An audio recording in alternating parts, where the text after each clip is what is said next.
everybody? Sparewood again here on our Sleepless Night server for Minecraft with, yeah, I messed that up. I don't care. With another episode of Minecraft on the Minecraft server.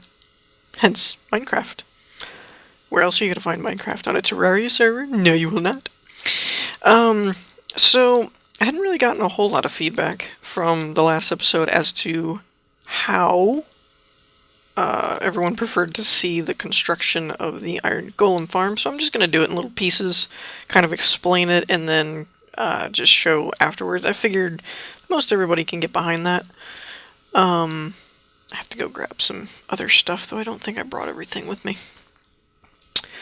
I'm always over here at night, it seems like. Oh no, I did bring it. Oh, where's my sound? I don't have my sound. Okay. There we go. I did bring sound. I did bring sound. I did bring all of my supplies. That's what I was looking for. I don't know if I'll need that or not. Keep it.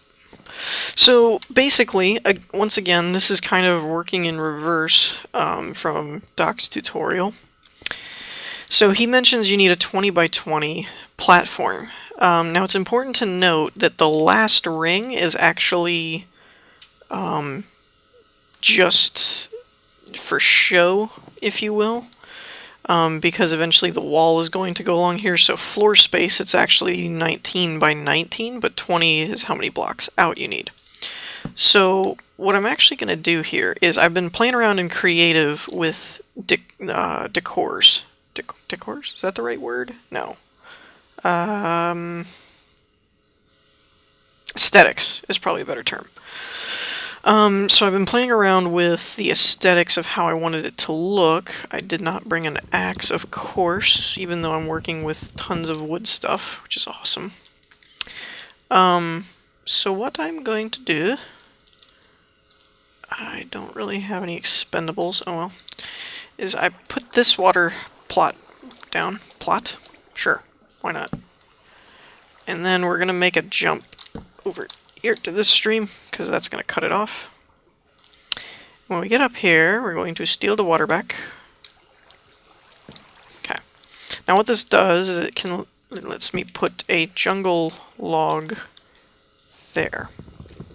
And I'll break these. I really should have used a more expendable thing like cobble, but I didn't.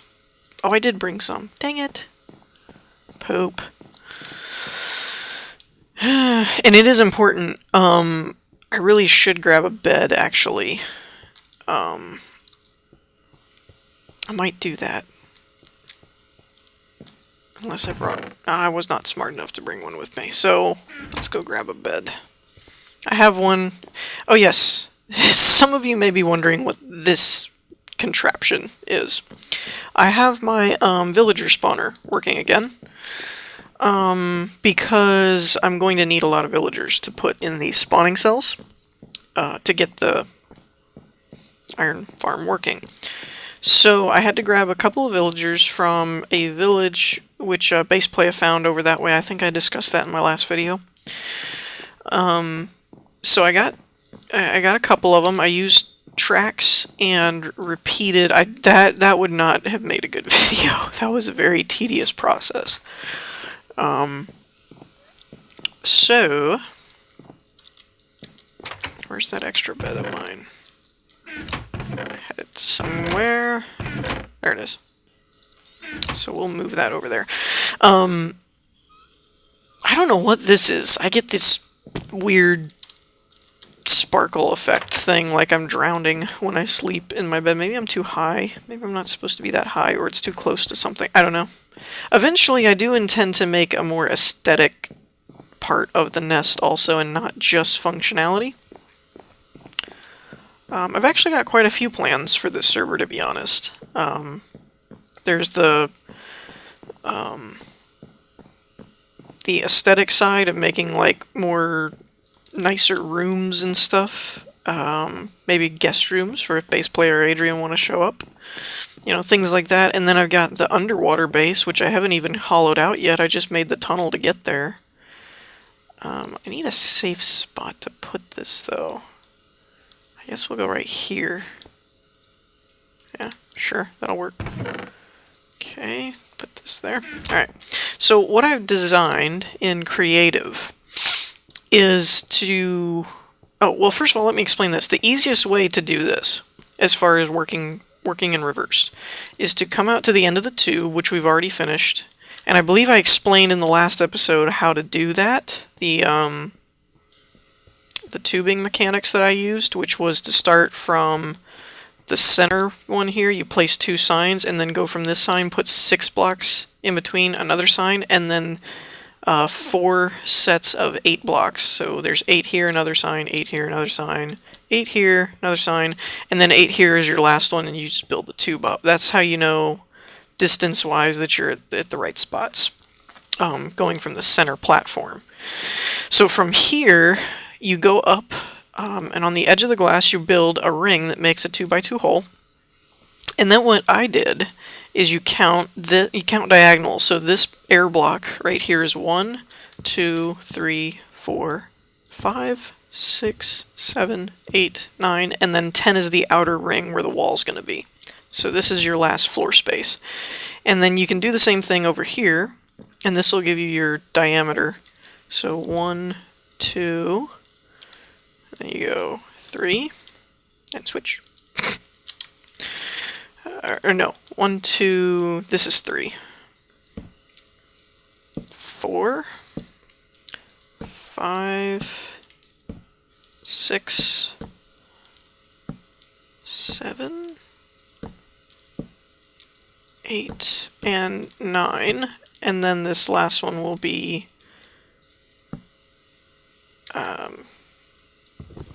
this will be your expendable wall, that I call it, because you can... I say expendable simply because it doesn't need to be the same material if you're thinking in aesthetics of how you want everything to look.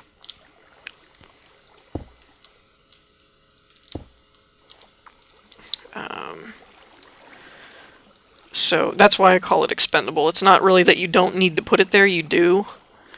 It just, you can start doing a different material if you want it to look different. And I started to explain what I've... That should be 10, right? 1, 2, 3, 4, 5, 6, 7, 8, 9, 10. Oh, poop. 1, 2, 3, 4, 5, 6, 7, 8, 9. Crap. I'm off by 1. Dang it. Can I get this? Can I get this? Please give it back. Give it back. Arr! Of course not. Oh, it's not even... It didn't even give me that one. I wooed. Before I do all this, let me double check and make sure I'm right. I should be. 1, 2, 3, 4, 5, 6, 7, 8, 9, 10. Yeah. Okay. So it needs to be 10. 1... Whoops. 2, 3, 4, 5, 6, 7, 8, 9. Yeah. Oh, I messed up. And again, this is one of those builds that it's not difficult per se. Oops. Oh well, that... Huh. Well, that could have gone better. Hey, at least I get my stuff back. Alright, well, I'm going to pause it, and I'm going to get back up there. We'll be back in a second. Alright, and we're back. So I went ahead and fixed that corner over there, so this should be right now. 1, 2, 3, 4, 5, 6, 7, 8, 9, and 10. Okay, so 10 in both directions. And you can do it in each corner, and I probably will, just for precision. 1, 2, 3, 4, 5. Oh, nope. Doing it again. You have to be careful with that. 1, 2, 3, 4, 5, 6, 7, 8, 9. And I should be lined up with this. Yep. Looking good. Water bucket there. And let's see. Let's go out to this one. Look there. Oh, I missed that one. In the interest of not having to put torches every 5 feet, I'm going to go ahead and sleep. But you can kind of see the pattern that I'm doing. So I'll go ahead and leave it here for a minute, and then I'll come back when I've finished it. Alright, so that's pretty much it. This is the Iron Golem Farm. No, I'm just kidding. This is what I've dubbed the arms, basically. So you got the 4, and they should line up. I mean, obviously, I mentioned to do the same measurements and everything, but, you know, you can... That's my water stream from just a second ago. You know, they should line up like this, and you should be looking at the same block. Now, for me, I'm doing this kind of aesthetically, like, not just functionally, because if I was just focusing on functionality, shoot, you could do this with dirt, honestly. I mean, it's not complicated. But we're going to do this more nicely. And so what I plan on doing is going like this, and this should line up. It should be about 20 blocks, give or take. Or 18 technically, I suppose, but you should run right into the other one. Good. Now, some of you might already figure this out. This will give from the outside the same design as like this, where you've got the pillar look going up, but then the cross beams going sideways. So that was kind of the design I was playing with on my creative version of this world. I copied the world over to a creative single player so I could play around with it. And also, very important if you're doing up high like I am. If you're on the ground, it's not as big of a deal. But if you're working up high like I am, I cannot stress enough how important it is to constantly hold shift, and every once in a while, when you know you're on flat ground, let up and, you know, kind of double check it, make sure you're good. Because otherwise, either that or just don't carry a lot of important stuff. One of the two. Because if you don't carry important stuff with you all that much, like you can see I'm using stone stuff. I took my armor off. So the most I'm looking to lose right now if I fell was my water buckets, which kind of would suck. And I think I'll have just enough to do this layer. My water buckets, my torches, and my wood supply, which is, I don't think it's all of it, but it's a good chunk that I'd have to go back and farm again. So not fun, but make sure it's, you know, don't be carrying diamonds or iron or really valuable things on you. So that should come out, which it came out nicely, which is awesome. And now I believe the next step is a 3 high wall, maybe? Yes, I think it's 3 high. So let's go ahead. Actually, I'm going to double check, and then I will come back after I've checked, and I will probably have one of the walls done so I can show you what I'm looking at. Alright, so this is kind of how you want the wall to look. You take the pillar on the outer wall and go up 3, and then your wall is 3 high. And then for the torch placement, the best way to do it is to skip this block, and then if you have the torches, I think I do, actually. I think I have enough to do all of it.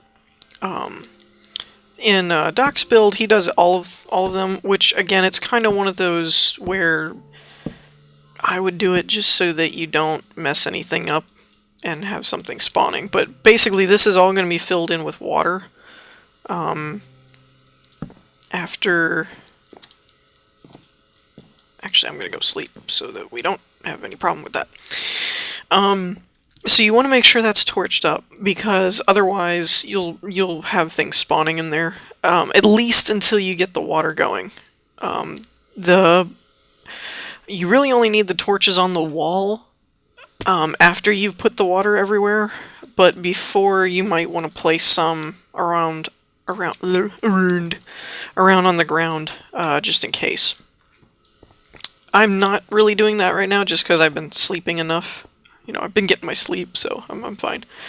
But yeah, I've been doing enough with the sleeping when the time comes that I've been avoiding mob spawns. But the simplest way I found to do it is if you got the pillars going, then basically to just walk backwards holding shift. And again, you don't have to hold shift if you know you can just walk straight back, but for me, I don't know. You can ask base player. I've died enough times from falling that it just seemed like the smart way to do it. And to be honest, I thought about using half slabs for this. If you'll notice, I had a lot of half slabs in my inventory in the chest down there, but I got thinking about it, and I don't know if it would mess something up in terms of the spawn mechanics. Like, I know that if you put I know if you put down 2 slabs, it makes a plank, but I don't know if the game actually sees it as a plank, and since we're wanting certain things to spawn and whatnot, I don't know if that would ultimately mess something up. So I'm probably just going to have to cut some more trees down in a few minutes, because I'm out of jungle wood too. This project, again, is very resource intensive, that if you use something that is not easy to find, or you don't have a lot of access to, yeah, you could wind up royally hurting for materials for a project like this. I don't know if I can reach all of them without a floor over here. I can't get that one. But this is kind of the starting point of the cell. Can I get that? Come on. Do it. Do it. Dang it, man. Fine. Be that way. Can I reach that one? Whatever. Don't care. I left a space over there too, yes. Okay. Good, good, good, good, good. Okay, so yeah, I'm going to take a quick break and get some more wood planks and whatnot. And we will be back in a moment with more building. Alright, and we're back. I did some tree harvesting off screen, got a couple stacks of wood, got some more jungle wood over at the build site, and then I ran across this. I don't remember when base player was on, I guess sometime between my filming sessions, but he said, get to mining until then, this might help. And I opened this up and there was sand over here, but all of this was coal blocks. I think in total, yeah, I started, after grabbing these, around a stack, like 64 coal blocks. So he's been mining like a madman, but he will thank me for not mining later when I can just, what I plan on doing. You know what? I'm not gonna say, just in case he watches my videos. If you're watching this, no. Yeah, just don't listen. I did want to show one thing, though, that I forgot. Oh, jeez. Okay, so the breeding cell is working. Some may argue a little too well. I came back and was harvesting some trees, and I found this. Since I started with a librarian and a blacksmith, so apparently I got a lot of librarians and blacksmiths to start with, and I only have one regular villager, so this is actually good. I've already shown, if you've been watching my videos, my librarian is kind of stubborn, stuck on 11 emeralds for a clock as his last trade. Oh, new paper guy. I didn't see him in there before. Maybe he just grew up. So hopefully I might be able to replace this guy and put a better one. I didn't explain that in my video that tutorialed the village spawner. Oh yeah, I don't know if I explained this or not, but I moved this over because it was getting conflicted and it wouldn't make anymore, and since then it's been working really well. I condensed them to 1 block away. I also added this fence because I was in the middle of trading over here one time, and there was just a zombie attacking the butcher guy, I think it was. So I went through and put all these to where nothing can get to them.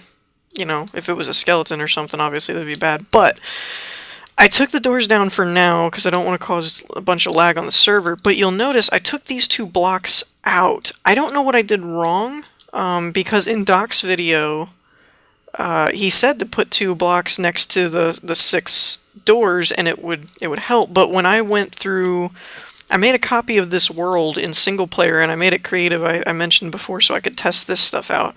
But I also added that village info mod that tells you, I might add that in the description, that tells you like how many doors you have, how many villagers you have. You hit F3 and it shows it like down over here.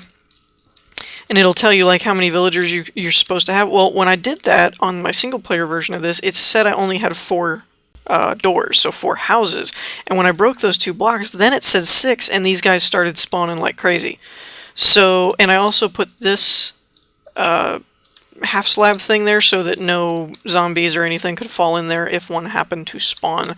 So they should all be protected in theory, except for that guy, but he's high enough up I don't think anything should happen to him. So I wanted to add that in there real quick, just kind of a bullet point to let you guys know if you build that. Ooh, getting dizzy. I did put a fence post piece there too for safety. Baseplay, I mentioned that because he kept falling to the center and hurting himself. Some people just aren't as gifted in tall trees, if you know what I mean. I mean, just they're not very acrobatic and not as good at being able to navigate the trees, you know. I mean, I'm not judging or anything, just saying some people aren't as good. No, honestly, I really wasn't all that great at it at first, but after having built my house in a very high place, I got pretty good at learning when to shift click, how to navigate, you know. As I mentioned before, some of the things like, you know, not, I know what I'm thinking. Not, moving at first while you're on slabs. And I've been putting this stuff here too. A couple barricade pieces, just in case these aren't lit up enough, or I haven't lit that part up enough or something, and something spawns, it keeps them from getting too close to me. And I may end up, I don't know, I might either expand my villagers, or I may trade out a few for some of the newer ones, because I managed to get from one of those, I think it was the priest guy in the midst of all that, a protection 3 and thorns 1 iron chestplate for iron, and it was an iron chestplate and 4 emeralds, I believe, so really good deal on that. Protection 3 and oh, and I added a crafting bench over here, and I've already built all the doors that I will need for crap, that's only the first level, come to think of it. Crazy. Alright, so we're gonna throw some of this. I don't think I'll need this stuff. I shouldn't. Anyway, shouldn't need to fight anything. Let's put that there, this here, this here. Did I need anything else? I don't know, we'll grab some extra torches, maybe some ladders. Okay. Oh, time to sleep. Really? And out of all the clocks that I have like a bajillion clocks, or I used to anyway, from the one priest or librarian villager that I have. Yeah. Now we're talking. I'm gonna keep a couple stacks on me of wood just because I don't know how many I'll need up here. I went ahead and finished the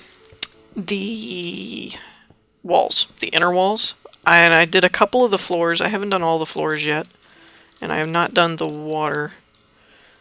And apparently I've lit it up well enough that it's doing okay. Basically, I'm just going to fill all this in right quick, and I'll be back when I'm done. Alright, so that's done. Got all that filled in. Now, like I mentioned before, the torches aren't a big deal, because you're going to put water down here anyway. So this keeps things from spawning, but you won't need any on the floor, and we're going to do that part right now. This part is pretty much identical to Doc's. I'm not really doing anything in any different order from how he did it. Because, like I said, a lot of why I'm showing some of this is because he did the video tutorial in a creative world, and I just felt like if I was going to build it, you kind of build it a little differently than in a creative in single player, because it was like that, you know, in his video he mentions starting... Oh, so I should probably explain this. So you put a water block there and then one there. For those of you that don't know, it'll make an infinite stream in the center one. And you won't have to place as many down because you can skip every other one. So you just want to do along the lines here. Like so. And then you will have a random one right there that you'll have to fill in. And just grab from the middle and continue. So, you know, some of you might think this is boring, or since I already linked Doc's video, kind of redundant, but it was like, in his video, he starts off saying, you know, go 10 high from the ground and, you know, build a spawning cell. Well, I mean, it works in creative, but in my opinion, you would probably locate, like, kind of determine the location of the spawner would be where the platform is, where you get the stuff. So I'm including some of this because it's kind of like my version of how to do it if you started from the platform. And I know I didn't finish the platform. I'm gonna do that too, but you get the idea. So some of this is like once you get the frame and stuff built, it's really not that different from his video.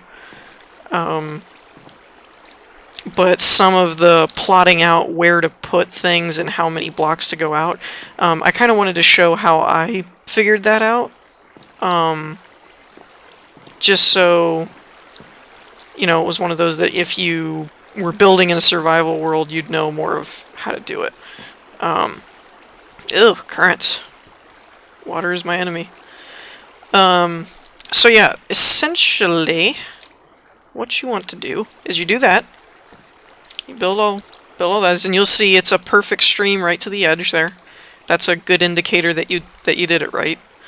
Now, you don't want to put water here while this excess stone or whatever block you use is here. This is gonna be going out. So don't put glass or anything valuable, just something that's, you know, get rid of.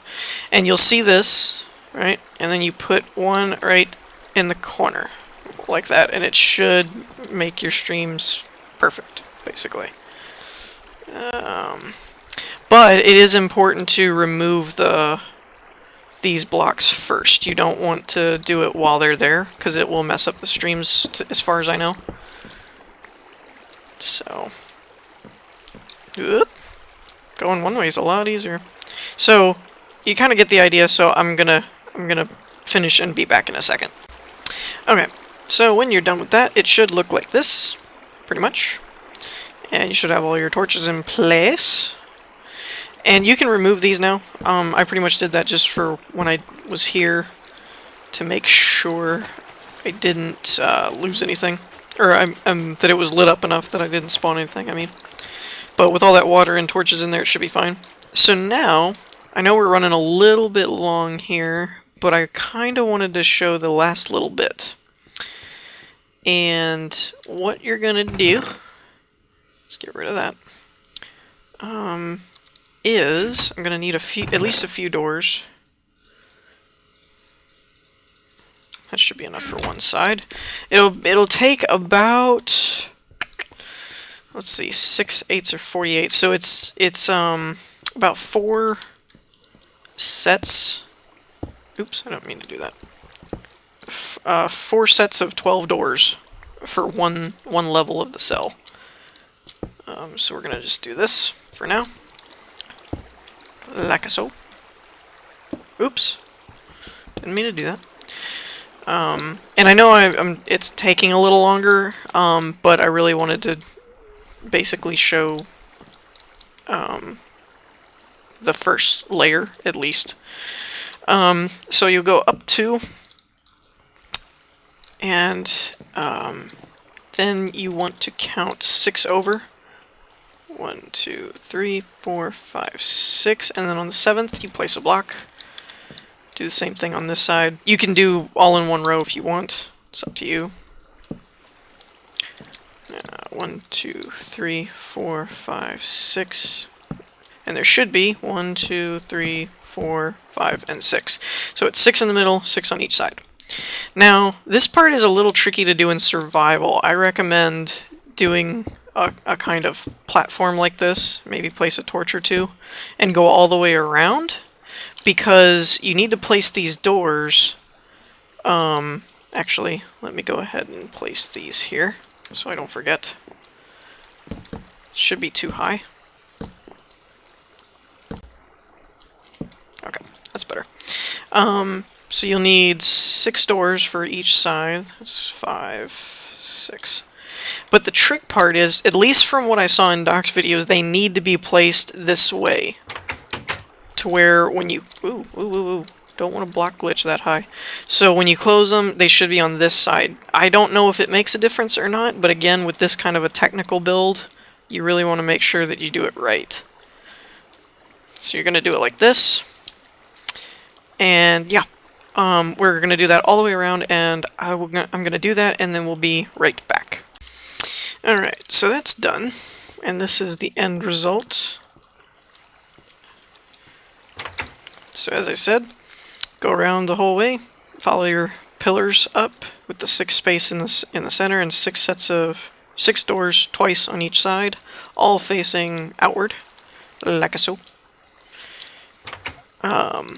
And then we move on to the second level of the first spawning cell. So this is one spawning cell, this is the first layer, and then there's going to be another layer on top, but it's not what you think, it's not a copy of this. Actually, there's no doors involved. We're going to get to that in the next episode, because we are way out of time in this one. And then there will be actual villager cells on each side where these 6 row of jungle wood will branch off, and there will be a little cell for the villagers, which is where the villager breeding spawner comes in over there. I've got to transport them, and that's why I left this track here, is so that I can basically bring them up to these cells without having to rebuild all this. But yeah, so don't get ahead of it. If you're building this along with me, then don't go ahead and just copy this on top of there. It's not the same thing. If you're in a hurry, go ahead and watch Doc's video. In the next episode, we'll cover the top layer and the villager spawning cells, and then we end up doing it again up there, over there, and up there, and you'll have 4. And actually, once that happens, we're pretty much done, because this is really the bulk meat of it. The only thing that I've yet to do is fill in the tubes, put the lava blades down, and actually bring the villagers over. But other than that, I mean, it's basically the same thing 4 times. So I hope y'all enjoyed. If you did, leave a like, and I will see you in the next episode. Peace!